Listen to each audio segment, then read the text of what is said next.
Hello everyone from this side Adarsh Kumar. आज हम इस प्रकार के जो आपका रूट में जो नंबर्स होते हैं वो रिपीटेड नंबर्स को किस प्रकार से सॉल्व किया जा सकता है उसको इस वीडियो में डिटेल में सीखेंगे। जैसे कि हमने यहाँ पे जो नंबर लिया हुआ है वो है आपका √12 प्लस √12 प्लस √12 प्लस ये नंबर आपका इनफाइनाइट टाइप रिपीट हो रहा है। ठीक है, तो इसमें से हमें क्या करना है कि इसका सॉल्यूशन करना है कि इसका मान निकालना है। ठीक है, तो ये जो नंबर दिया रहता है उसको आपको करना क्या है, इसको एक्स के इक्वल आपको एज्यूम कर लेना है। ठीक है, let us suppose this value is equal to x. ठीक है, तो एक्स इज इक्वल टू ये पूरी नंबर्स को आप एक बार लिख लेंगे। ठीक है, तो क्या लिखा जाएगा, तो 12 अंडर रूट में प्लस अंडर रूट फिर से यही नंबर को रिपीट करें अगेन एंड अगेन। ठीक है, 12 प्लस जिस टाइप से लिखा हुआ है पूरा वैसे ही लिख देंगे। ठीक है, कम से कम 3 बार तो लिखेंगे क्योंकि ये मल्टीपल टाइम रिपीट हो रही है, तो एटलीस्ट इतनी बार तो आप लिख दें। ठीक है, उसके बाद में क्या करेंगे, स्क्वायरिंग ऑन बोथ साइड, दोनों ही साइड में आप इसका स्क्वायर ले लेंगे। ठीक है, स्क्वायरिंग ऑन बोथ साइड,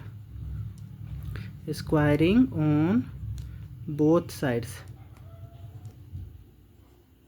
ठीक है, अब स्क्वायर कर देते हैं दोनों साइड्स में, तो यहाँ पे स्क्वायर करने से आपका लेफ्ट साइड में एक्स स्क्वायर हो जाएगा is equal to right side में आपका ये रूट जो है ये रूट हट जाएगा बाहर वाली। ठीक है, सिर्फ आपका कौन से नंबर रह जाएंगे, तो यहाँ से रूट जैसे ही हटेगा तो ये सिर्फ 12 रह जाएगा और बाकी के जो नंबर्स हैं उनको अंडर रूट में ऐसे ही लिख देना है आपको। ठीक है, तो ये नंबर आपका कुछ इस प्रकार से लिखे जाएंगे, √12 plus √12 plus √12 plus up to dot dot infinity. ठीक है, 3 टाइम्स तो हम लिखेंगे। ठीक है, कम से कम इस प्रकार से लिखने से आपका क्या होगा कि ये तो लेफ्ट साइड में तो एक्स स्क्वायर ही रहेगा, राइट साइड में कुछ आपका वैल्यू को यहाँ पे देखेंगे कि ये जो आपका वैल्यू मिला, ठीक है, ये आपका एक्स के इक्वल हमने फर्स्ट में एज्यूम किया हुआ था, तो यहाँ पे इसकी प्लेस पे हम एक्स से रिप्लेस कर देंगे। ठीक है, तो यहाँ पे आप क्या करेंगे कि ये जो वैल्यू है इसको लेफ्ट साइड में शिफ्ट कर देंगे, तो x square minus x minus 12 is equal to 0। ठीक है, तो ये एक क्वाड्रेटिक इक्वेशन बन गया है। तो क्वाड्रेटिक इक्वेशन को सॉल्व करने के लिए हमें क्या करना होता है, मिड टर्म को बाइफरकेट करना होता है ना, मिड टर्म को ब्रेक करना होता है। ठीक है, तो यहाँ पे भी हम क्या करेंगे, मिडिल वाले टर्म्स को क्या करेंगे, ब्रेक करेंगे। ठीक है, तो ये मिड वाला जो टर्म्स है ऐसे ब्रेक करना है दो नंबर्स में जिसका आपका एड या सब्सट्रैक्ट करने से माइनस का एक्स मिलना चाहिए। ठीक है, तो यहाँ पे हम इसको तोड़ देते हैं, x square minus 4x plus 3x में।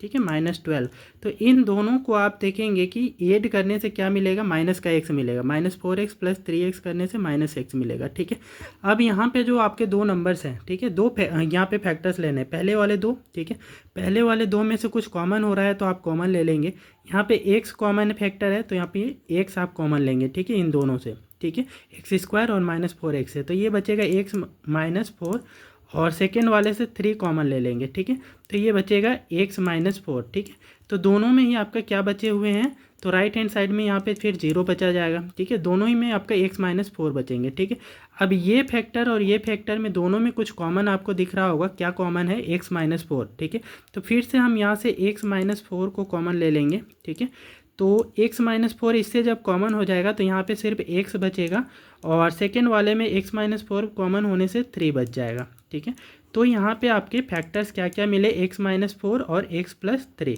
ठीक है, अब इंडिविजुअली हम इनको 0 के इक्वल कर देंगे। ठीक है, तो x इज इक्वल टू यहाँ से आपको क्या मिल जाएगा, x -4 करने इज इक्वल टू 0, तो x इज इक्वल टू 4। ठीक है, इसी प्रकार से x + 3 को भी 0 के बराबर कर देंगे इंडिविजुअली। ठीक है, तो x इज इक्वल टू यहाँ से -3 मिल जाएंगे, है ना, तो यहाँ से आपके x के दो मान निकले। ठीक है, x इज इक्वल टू क्या मिला, पहला तो 4 मिला और x का दूसरा वैल्यू क्या मिला, -3। ठीक है, तो कोई भी क्वाड्रेटिक इक्वेशन होता है, ठीक है, x का पावर जितना ज़्यादा होता है उतना ही आपका सॉल्यूशंस आते हैं। तो यहाँ पे हमारे पास 2 हैं।